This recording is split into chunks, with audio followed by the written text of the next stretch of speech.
てないため絶対サービスキープしろこっちかフォロースルーに祝って絶望へのプレリュードを聞けそしてハードスタートは手わかる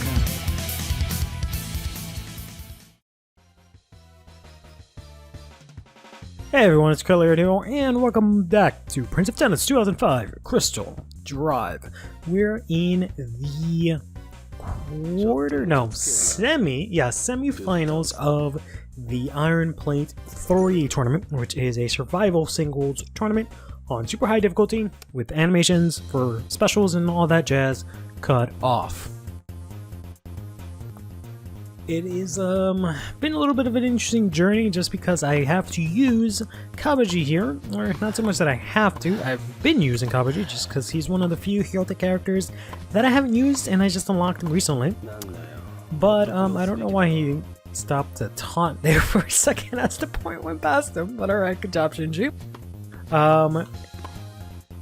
But yeah, it's been a little bit of a struggle to go through this as quickly as I want to, so I've been kind of cutting some of the matches out.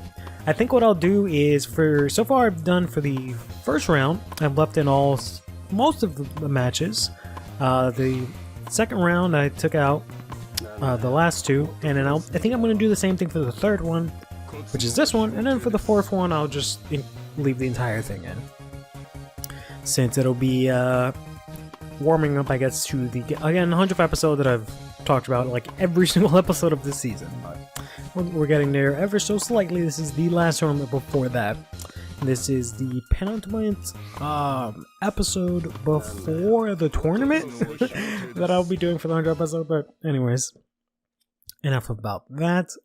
It seems that this team is comprised of freshmen, I think, because I think Kiyoshi's whoops, didn't let the ball bounce. I think Kiyoshi's a freshman. I think Shinji's also a freshman. I know Ryoma's a freshman. And that's all I really know.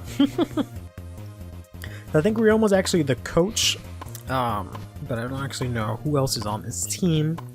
But I'm assuming that's what the whole theme is. Oh, it was one of those guys.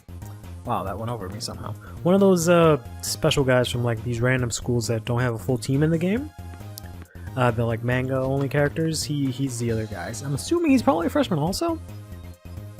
That's really the only ascertainable theme I can think of here, which is totally fine. I am, like I said, really disappointed that it's taken me so long to notice all of these themes. I almost want to go back and maybe take a look at some of the episodes and see if I can notice some of the things, but it's fine.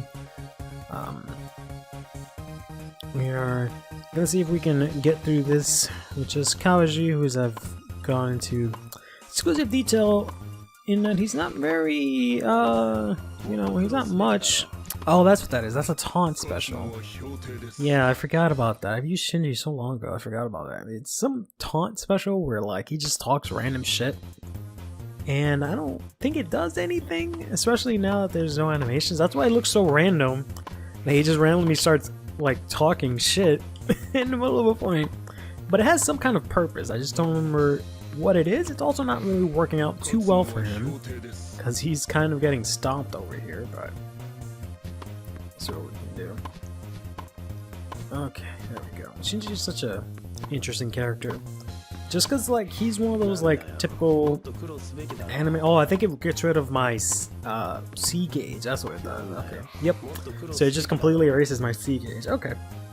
So I guess he just mutters bullshit and, like, breaks my concentration so my C gauge goes down. But yeah, Shinji is a very interesting character. Ryoma there is the coach, and just because he has, like, the most, like, anime nonsensical special move where it's like, oh, I have to do this specific thing, and if I manage to do it, then I fucking fuck you up, ha ha ha ha. Oh no, protagonist, how will you defeat this? Blah blah blah blah blah kind of deal, right? But since it's Prince of Tennis, and the author, I guess, wanted to keep their characters and have this, like, massive series where you see all of your characters grow, every single one of them. Because, you know, new Prince of Tennis, it's like every single team from back in the day, from the previous series, is in new Prince of Tennis, and you just see them do their thing. and they focus on a lot of different characters that way. But Shinji is just interesting in that regard because he's obviously structured in a way that it's just like he's just a one-off random character that you'll never see ever again, because the spot is not something that you can really use in, let alone, you know, normal tennis, right? Like actually playing tennis is not something you can replicate, but to like have it be the basis of a character in its series, it's not much, you know? There's so many ways that you can tell that story, like, oh, he's this quirky character who talks to himself and mumbles, but if he hits 4 drop shots and 4 slices and 4 top spins, your arm locks up. Like, that's not really something you can really use storytelling wise, so it's just really interesting in that regard. But since the character wanted to bring back everyone else, they're kind of forced to bring him back, as well as like a couple of the other characters, and kind of like forcefully give them some kind of like, you know, defining something, you know, let them have some kind of moments and that kind of deal, which, you know, is interesting as in all. It's just if it's done well, it's amazing, but if it's just to bring him back to have him just be a body, I don't think any of his like presumed fans would want to see that, right? Because that's often what they do a lot in a lot of these anime series. Like, for example, I just recently finished watching Mob Psycho 100, seasons 1 and 2. Season 1, I was like, alright, that's kind of interesting. You know, took an interesting turn, Mob developed, etc., etc. But then season 2, you know, things are a little bit different. I was like, okay, it's not bad. The first half of it, I was kind of like, alright, cool. But then, you know, just from how the first season ended, and how... Oh, he's gonna break my racket.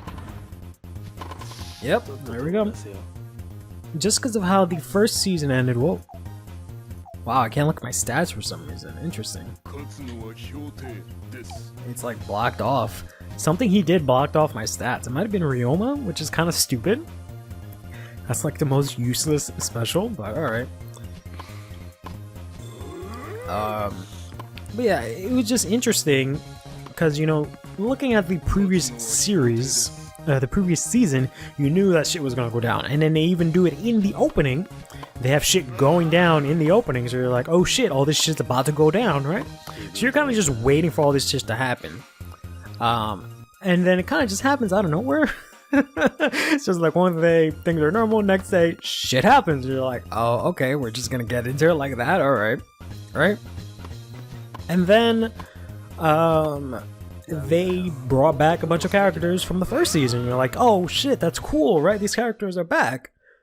But then they just kind of use them as chumps to fucking get their ass beat by the new quote-unquote big bad. It wasn't like the main bad guy, but like his henchmen or whatever. So they just all got their ass beat by this one guy. So they literally just brought all these characters back just to be bodies. And it happens a lot in like several anime. Like, I wouldn't say so much Dragon Ball is notorious for it. They're notorious for having characters be bodies, period, but not so much bringing back previous characters for that purpose, right? You don't see them bringing back the android number 8 or like any of that just get beat up, right? They don't really do that as much. They just have, you know, your actual cast of characters get their ass beat, so you don't have Vegeta, Gohan, Piccolo. They'll have all of them get their ass beat to then build up whatever villain they have, so that then Goku can come in and save the day. It's just this allegedly tried and true formula. I don't know if it's so tried and true, and it kind of sucks because you see it a lot, even in the like early Dragon Ball series. It was kind of structured like that, but it was kind of different, right?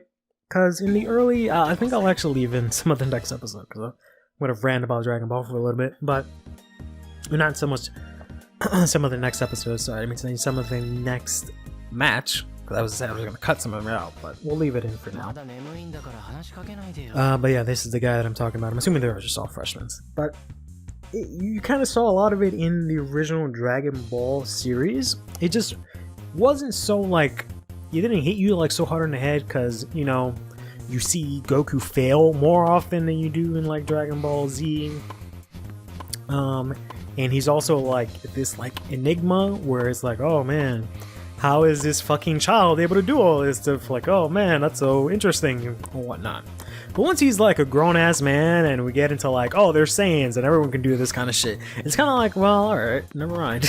Because just the way like things escalate once we get to Z, it's kind of like, oh, alright. Things are kind of like, you know, they kind of like progress and slowly get to a good point in Dragon Ball, and then Dragon Ball Z kind of blows it out of the water.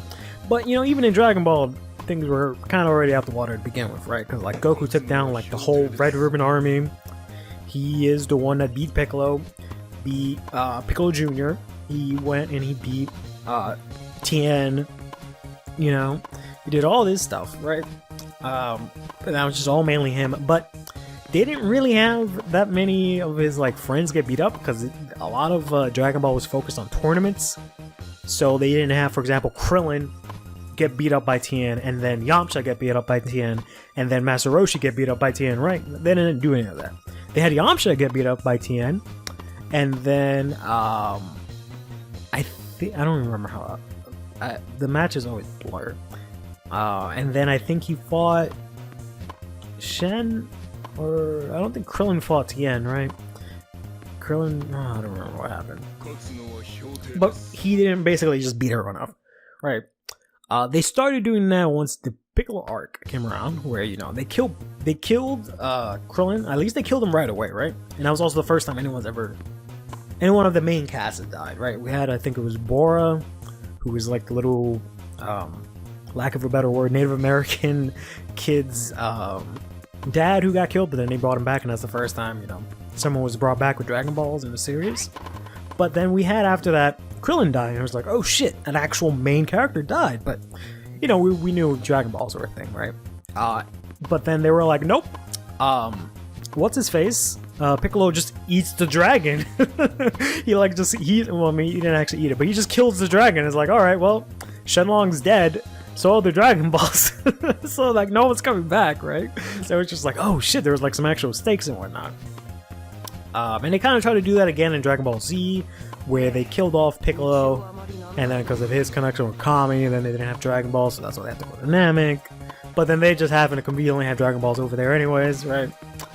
And they kind of did the same convenient thing in Dragon Ball, where it's like, you know, they had, I think it was just Kami was like, yeah, I'll just make a new Dragon Balls, it's cool, don't worry about it, bros. But in any case, you know, they had Master Roshi try to take down Piccolo, and Tien, he didn't really like get his ass beat. He was, that arc really disappoints me in how Tien acted, because he was kind of just like a bitch for most of it. It could have easily been like his redemption arc. He didn't have to like beat up Piccolo.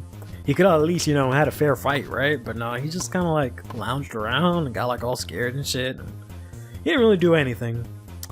But basically, King Piccolo beats up Goku, and everyone's like, oh shit. Master Roshi and Tien and Chaozu, they try to do the evil containment wave on him. That fails. Master Roshi dies. Chaozu dies. Tien kind of like fucks off somewhere. Goku gets recovered, and then he beats up King Piccolo, right? So it's not like in, you know, most modern Dragon Ball fights, like the Frieza arc, where it's like, alright, you got Vegeta, he dies. Strictly fighting Piccolo, right? You got Piccolo gets his ass beat. Gohan gets his ass beat. Krillin gets his ass beat. Like everyone, the whole cast gets his ass beat. This is after, you know, they were on Earth, and then everyone again got their ass beat. Like no one gets to do anything if they're not named Goku, which is what really annoys me. Like, what? Piccolo took down one Cyberman. Krillin took down a couple, and then that's it. That's the only thing that they got. Other than that, they just got their ass beat. Chaozu blows himself fucking up. Yamcha fucking dies to Cyberman. Tien tries to fight, loses his arm, and then just dies. Right? Yeah, I think at best messes up Nappa's armor a little bit, and then that's it. Piccolo and Gohan and Krillin try to beat Nappa's ass, they fail. Piccolo fucking dies. Gohan and Krillin try to beat his ass, they fail. Fucking then Goku comes and beats his ass, lickety split. Vegeta at least kills him. You know, that's the only thing Vegeta's good for, is just picking up the scraps after after Goku beats someone up. Because he just goes ahead, he kills him, and he's like, alright, cool, you killed him. Vegeta and him fight. Goku doesn't beat him, which is, you know, kind of cool. They don't like actually like win or anything. They have this long drawn out battle. Gohan and Krillin kind of get involved, so that's kind of okay. But then after that, you know, we have another major fight later on with the Ginyu Force, right? And then we kind of like build up everyone a little bit. They get in some licks against some people, and then we have the first match against fucking Goldo. And then Gohan and Krillin, even after getting the boost and, you know, all this kind of stuff, they just get their ass beat by Goldo. And it's 2-on-1 and they still get their ass beat, right? And I think Vegeta just like cuts his head off or whatever the hell he does. Alright, whatever. He's dead. Then we fight Raccoon, and then everyone gets their ass beat by Raccoon again. It's like, goddamn. All three of these guys just get their ass beat. There's like no one left at this point, because all the other like main characters got their ass beat. So then Goku shows up, of course, beats up everyone easily. Lickety Split beats up Raccoon. Beats up Birder, I think. Yeah, he beats up Birder, and then Vegeta goes ahead and just kills both of them. So he again picks up the scraps for Goku. Then, you know, the whole stupid thing with Ginyu, it's for him to like switch bodies and beat up Goku, and it's like, oh well, we gotta let Goku heal, right? Then that happens, and then, you know, we got Gohan, Krillin, and Vegeta. So then, alright, cool, maybe Vegeta can redeem himself. He fights, what the fuck was that? Why is he running around in a circle? Hello? Okay. Radio. Let's see if I can actually look at my stats this time. Nope. Alright. Something Ryoma does apparently locks me out from looking at my stats, which makes no sense. But, anyways, yeah, Vegeta's got his ass beat. We bring back Piccolo. He gets his ass beat. Gohan gets his ass beat. He doesn't really fight too much, but he still gets his ass beat. Krillin pretty much dies. The first Samurai gets stabbed, right? He's basically dead. He doesn't do shit. Goku comes around, Vegeta dies. Alright, cool. They fight for 5 hours or whatever it is, and then Krillin dies, and Piccolo gets his ass beat again. He's not even in the fight. Still gets his ass beat. Gohan leaves with them, whatever. And then Goku beats up Frieza finally. But it's just like this whole like they just put Goku on such a massive pedestal that it just makes it so pointless for anyone to even be around. I remember I used to have this problem with like Yu-Gi-Oh! Also, that I do with Dragon Ball, where like growing up I used to just hate Goku and Yugi because they would just win constantly. Like, no matter what, I'm thinking like, oh, maybe something will happen, and it's just like, nope, they just automatically win. And I was just like, this is lame, right? This is the lamest shit, because then I just started realizing it when I was young, you know, and I was like, this is all bullshit, right? He's just gonna do some shit, and then he's just gonna win, right? That's just what it felt like every time I watched something. I was like, yeah, right, whatever. So that, you know, I would just get so sour every time I would watch any sort of like anime or anything like that. I was just like, yeah, this guy's gonna get his ass beat, and then this other person's gonna show up and win it. So I just got really sour on that. But I have completely lost the point of what I was trying to argue for. But I was just trying to talk about how Shinji is just a very weird character because of the fact that, you know, they bring him up just for him to like not do much, and the only reason they brought him up was to probably just get his ass kicked. And I haven't even seen, you know, I've talked about it before, I haven't kept up with New Prince of Tennis, but I'm more or less 100% sure that everyone's just getting their ass beat. And it's just mainly Ryoma, maybe like Atoe and Sanada, and that's about it. And it's just everyone else getting their fucking ass beat, and they're just there to just get their ass beat. And then they'll have a couple of episodes where they'll fight either one of the characters, and they'll just destroy them to make one character look good. And they try to make the other character look good in defeat. He was like, oh no, even though he had a hangnail on his finger, he was able to do this move. Wow, what a great guy. And all this bullshit. I always compare like anime fights and just any sort of like media like that, so just like wrestling, because wrestling is essentially the same exact thing when it comes to like combat storytelling, right? Because there's a story you're trying to tell of like people trying to fight for whatever reason it is, right? And in order to, you know, show the viewers how powerful someone is or something like that, you have these like set dynamics where like this person has previously beaten this person, so he's better. So like person A is better than person B because they beat up person B. But then when person A fights person C and they get beat up, like, oh no, that person's so much more stronger. Whoa, right? Because I guess it's just easier to make those kind of like base comparisons. It's like, oh, okay, so they're kind of on the same level, and because this person, they might be, you know, a little bit better or whatever the case may be. But realistically, that's not really how that should work. It should be a lot more granular, I guess. It shouldn't just be like, you know, if you have person A, they beat person B, who or let's see, no. If you have person A that beat person B, and person B beat person C, it's not like, oh, then person C is automatically worse than person A and B. It's not so black and white like that, right? It's always just so funny when they do it in like anime, especially when it's like in sports or any of like those kinds of other anime where it's not like just straight fighting, right? Where it's definitely not black and white, where there's like rules and like physics and like all these kinds of different things that can like change the outcome. There could be other team members on the field. It's not just the two people fighting or whatever, right? Like there's so many other different variables. There's like no, they lost, so I'm better.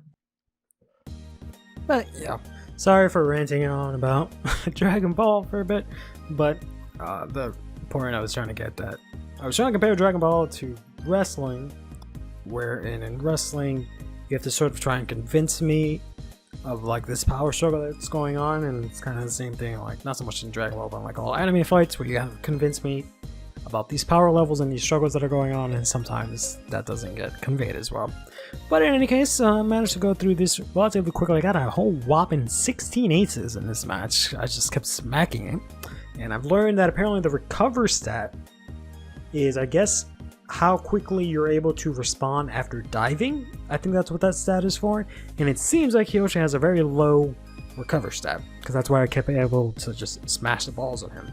However, I guess Ryoma's coach ability just blocks me out for the entirety of like the whole match from looking at anyone's stats, which was kind of weird. But in any case, take care of yourself.